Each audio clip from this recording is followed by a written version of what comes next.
Shalom anak-anak, apa kabar kalian pada pagi hari ini? Teacher berharap kalian semua dalam keadaan sehat dan Tuhan Yesus senantiasa memberkati kita. Nah, sebelum kita memulai pembelajaran kita pada pagi hari ini, kita berdoa. Kembali Tuhan, kami mengucapkan syukur kepadamu untuk kehidupan yang Kau masih berikan buat kami pada pagi hari ini. Sebentar kami akan memulai pembelajaran kami. Kiranya Tuhan yang tolong kami supaya kami memahami setiap pembelajaran yang diberikan oleh teacher kami kepada kami. Di dalam nama Yesus kami telah berdoa dan mengucap syukur. Amin. Hari ini kita memasuki tema 4, subtema 3, pembelajaran 1 dan pembelajaran kedua. Tujuan pembelajaran kita di pembelajaran 1, kalian mampu menilai cerita secara perinci. Kalian mampu mengidentifikasi jenis pekerjaan terkait sosial budaya di wilayahnya secara perinci. Dan kalian juga mampu menginformasikan dampak pemanfaatan sumber daya alam yang tidak terkontrol dalam kehidupan sehari-hari dengan tepat. Tujuan pembelajaran kedua, kalian mampu menjelaskan hubungan simbol dengan makna sila ketiga Pancasila dengan benar. Silakan buka buku paket tema 4 halaman 95. Kita memasuki subtema 3, pekerjaan orang tuaku. Kita berada di pembelajaran 1. Tahukah kamu seorang pendongeng? Pendongeng adalah orang yang menyampaikan dongeng kepada orang lain. Mendongeng adalah pekerjaan orang tua Sani temanku. Apa pekerjaan orang tuamu? Mendengarkan dongeng sangat menyenangkan. Indonesia kaya akan dongeng. Banyak di antaranya yang didongengkan. Adakah pendongeng di sekitarmu? Nah anak-anak, hari ini kita akan mendengar dongeng yang berjudul Tupai dan Ikan Gabus. Selamat menyaksikan. Kisah persahabatan si tupai dan ikan gabus. Pada zaman dahulu kala hiduplah dua sahabat di suatu telaga, yaitu ikan gabus dan tupai. Persahabatan mereka yang kuat itu sudah mereka jalin sudah sangat lama dan penuh dengan kesetiaan. Apabila salah satu sahabat mereka sedang dalam kesusahan, mereka saling membantu. Seperti itulah persahabatan ikan dan tupai terjalin selama bertahun-tahun. Suatu hari si ikan gabus pun jatuh sakit. Kondisi badannya sungguh sangat memprihatinkan. Si ikan gabus sangat terlihat lemah dan tidak bisa berbuat apa-apa. Si tupai pun dengan setia menemani sahabatnya itu yang sedang sakit.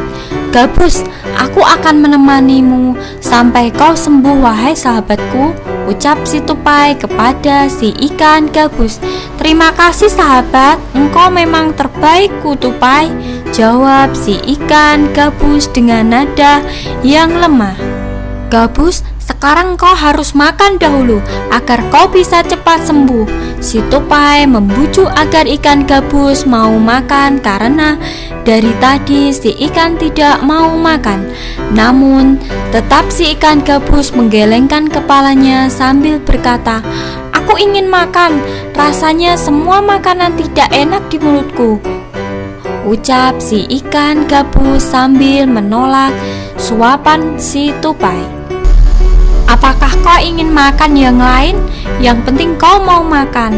Katakanlah sahabatku, aku akan mencarikan untukmu," tawaran si tupai kepada si ikan gabus. "Benarkah wahai sahabatku, kau mau mencarikan untukku?" tanya si ikan gabus. "Benar sahabatku, aku akan mencarikannya untukmu. Yang penting kau mau makan agar kau cepat sembuh dan kita bisa bermain lagi," jawab si tupai dengan meyakinkannya. "Tupai, aku hanya ingin makan jika makananku hati ikan hiu," ucap si ikan gabus. Mendengar permintaan si ikan gabus, si tupai pun kaget, terpejerat. Si tupai menyadari sangat sukar sebenarnya memenuhi keinginan sahabat karibnya itu. Ikan hiu merupakan ikan yang sangat buas dan besar, mengerikan pula, dan dia hidup di lautan lepas. Akan tetapi si tupai sudah terlanjur menyanggupi permintaan dari sahabatnya itu. "Baiklah gabus, aku akan berusaha mendapatkannya untukmu," jawab si tupai. Si tupai pun berpikir keras untuk bisa mendapatkan hati hiu. Dan pada akhirnya si tupai pun mendapatkan ide untuk memenuhi keinginan dari sahabat baiknya itu. Si tupai pun mulai meloncat dari satu pohon ke pohon lainnya, melakukan ide rencananya, hingga dia tiba di satu pohon kelapa dengan batang yang menjorok ke arah laut. Dalam aksinya, si tupai pun mulai melubangi sebuah biji kelapa dengan sangat hati-hati. Kemudian dikeluarkannya lah air dari dalam kelapa itu, dan ia pun lalu masuk ke dalam biji kelapa itu. Dari dalam kelapa ia bisa menggerogoti buah kelapa untuk mengisi perutnya. Dengan cara ini aku akan bertahan hidup di lautan lepas, pikir si tupai. Tidak lama buah kelapa yang dimasuki si tupai pun terlepas dari tangkainya dan tercebur ke laut. Terlihat ombak di laut itu sangat besar sehingga tidak lama kemudian buah kelapa itu sudah sampai di tengah laut lepas. Tiba-tiba seekor ikan hiu besar datang dan menelan biji kelapa itu utuh-utuh. Ketika si tupai sudah berada di dalam perut ikan hiu itu, si tupai pun mulai menggigiti hati si ikan hiu. Si ikan hiu pun menggelepar-gelepar sampai ke pesisir pantai. Sesampainya di pantai, tak lama kemudian ikan hiu itu pun mati karena kehabisan kekuatannya. Kemudian dengan senang hati, si tupai pun akhirnya bisa membawa hati ikan hiu itu untuk diberikan kepada sahabatnya si ikan gabus. Gabus, ini hati ikan hiu permintaanmu. Aku bawakan untukmu, Gabus. Cepatlah kau makan sahabatku, kata si tupai pada si ikan gabus. Si ikan gabus pun dengan sukacita menerimanya lalu pun memakannya. Kejadian menakjubkan pun terjadi setelah si ikan gabus memakan hati ikan hiu itu. Si ikan gabus menjadi sembuh total. Ia meloncat-loncat dengan gembiranya. Tupai sahabatku, terima kasih. Oh sahabatku, terima kasih. Dan sekarang aku sudah sembuh, Tupai, seru si ikan gabus dengan gembira. Mendengar itu pun si tupai ikut turut senang, dan si ikan gabus pun berkata kepada si tupai, "Tupai, jika kau di kemudian hari mendapatkan kesulitan dan butuh pertolonganku, silahkan kau katakan, Tupai," kata si ikan gabus kepada tupai. Dan mereka pun bersahabat dalam bahagia dan penuh dengan kedamaian. Selesai. Hikmah dari kisah ini adalah apabila kita sudah berjanji kepada seseorang, haruslah ditepati walaupun berat rintangan yang akan dihadapinya. Berdasarkan dongeng yang sudah kita dengarkan, mari kita temukan unsur-unsur cerita yang ada dari cerita tersebut pada kolom berikut. Yang pertama, judul. Judulnya adalah Tupai dan Ikan Gabus. Yang kedua, tokoh. Tokohnya yaitu tupai, ikan gabus, dan ikan hiu. Sifat tokoh: tupai sifatnya setia kawan, ikan gabus jujur, ikan hiu ganas. Tempat itu berada di telaga di daerah Kalimantan Barat. Awal cerita, ikan gabus sakit dan butuh obat. Akhir cerita, ikan gabus sehat setelah memakan hati ikan hiu. Pesan moral yaitu kita harus saling tolong menolong. Nah, itu dia ya unsur-unsur yang terdapat dari dongeng yang berjudul Tupai dan Ikan Gabus. Silakan kita lanjut halaman 98. Dayu mempunyai teman yang bernama Beni. Pekerjaan ayahnya adalah perajin kayu. Mau tahu apa saja yang dilakukan? Ini cerita Beni. Nah, di situ ada cerita tentang pekerjaan ayah Beni, yaitu seorang perajin kayu.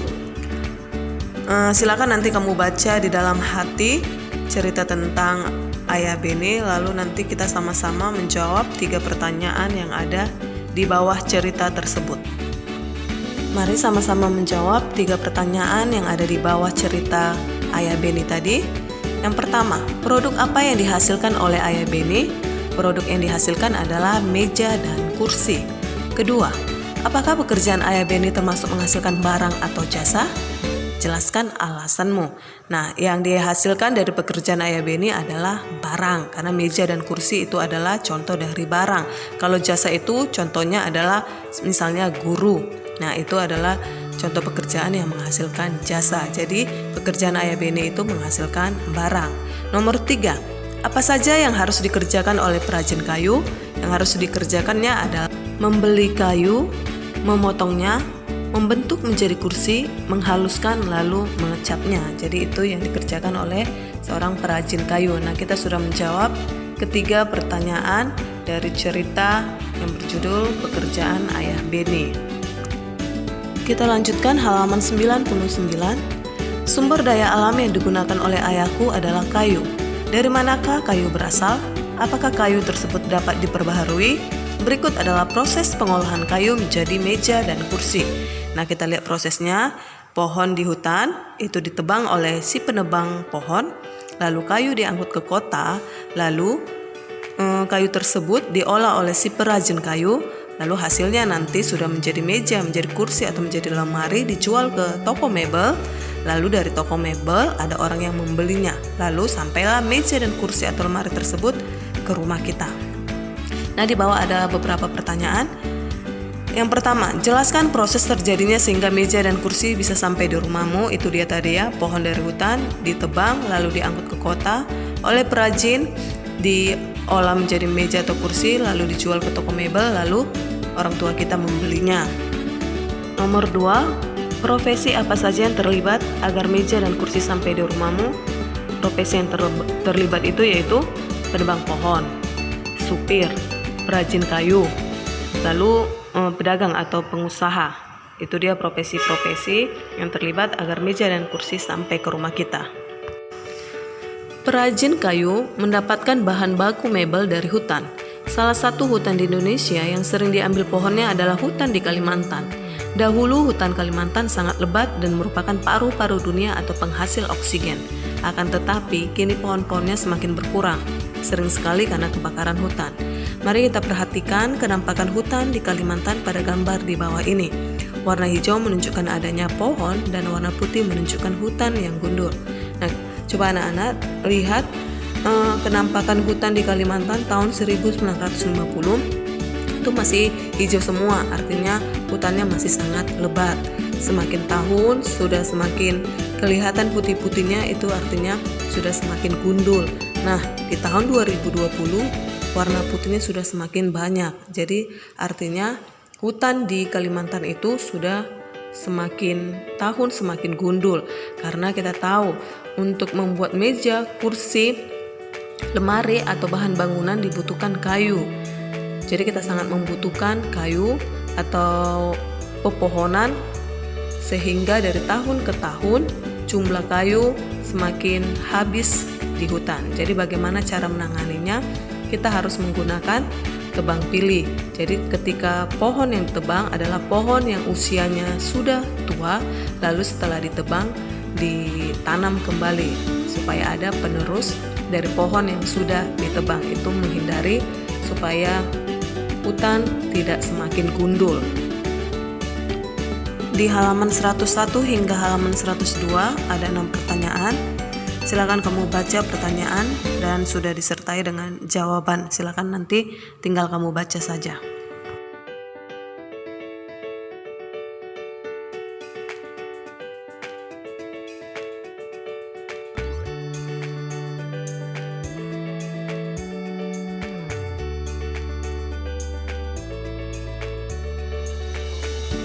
Kita lanjutkan halaman 104, pembelajaran kedua. Tahukah kamu di balik pekerjaan nelayan? Nelayan tradisional menjunjung tinggi rasa persatuan dan kesatuan. Ayo kita cari tahu. Salah satu pekerjaan yang ada di sekitar kita adalah nelayan. Banyak sekali nilai-nilai yang bisa kita pelajari dari seorang nelayan. Salah satunya adalah gotong royong. Nah, di sini ada cerita tentang sikap gotong royong di kampung nelayan. Silakan kamu baca di dalam hati, karena dari bacaan ini nanti ada 3 pertanyaan yang harus kalian jawab. Berikut adalah simbol sila ketiga, yaitu pohon beringin. Jelaskan arti simbol tersebut. Pohon beringin merupakan pohon berkayu yang rindang. Pohon yang rindang membuat orang-orang dapat berteduh di bawahnya. Hal ini bermakna bahwa rakyat Indonesia dapat berlindung di bawah negara Indonesia. Bagaimana hubungan makna sila ketiga dengan simbolnya? Pohon beringin memiliki akar gantung yang banyak. Hal ini melambangkan bangsa Indonesia yang terdiri dari beragam suku, agama, ras, etnis, dan budaya. Akar-akar ini berasal dari satu pohon, yaitu pohon beringin. Artinya, negara Indonesia menjadi wadah atau tempat pemersatu keragaman-keragaman tersebut. Sekarang teacher kasih tugas. Kerjakan di buku tulis dan jangan lupa menulis soalnya. Dan teacher kembali ingatkan, kalau kalian sudah kelas 4, silakan menulis menggunakan pulpen. Tugasnya ada di buku paket tematik halaman 105, itu nomor 1 dan sampai nomor 3, dan juga halaman 107 itu ada 2 soal. Yang pertama itu mengenai apakah sikap Pak Eko dan teman-temannya sudah menunjukkan sila ketiga Pancasila, jelaskan alasanmu. Dan yang kedua, tulislah contoh lain dalam kehidupan sehari-hari yang sesuai dengan sila ketiga. Jadi tugasnya ada 5 soal. Teacher ulangi, kerjakan di buku tulis dan jangan lupa menulis soalnya. Lalu nanti teacher akan kirimkan link Zoom meeting kita. Silakan bergabung jika ada pertanyaan yang ingin kamu tanyakan. Demikian pembelajaran kita pada pagi hari ini. Terima kasih atas perhatiannya. Tuhan Yesus memberkati. Bye-bye. Pembelajaran kita sudah selesai. Kita kembali ke doa. Terima kasih Tuhan Yesus. Kita selesai dengan tematik pada pagi hari ini. Semoga akhirnya Tuhan yang tetap tolong kami supaya kami dapat melanjutkan pembelajaran kami dengan mata pelajaran yang lain. Dalam nama Yesus kami telah berdoa dan mengucap syukur. Amin.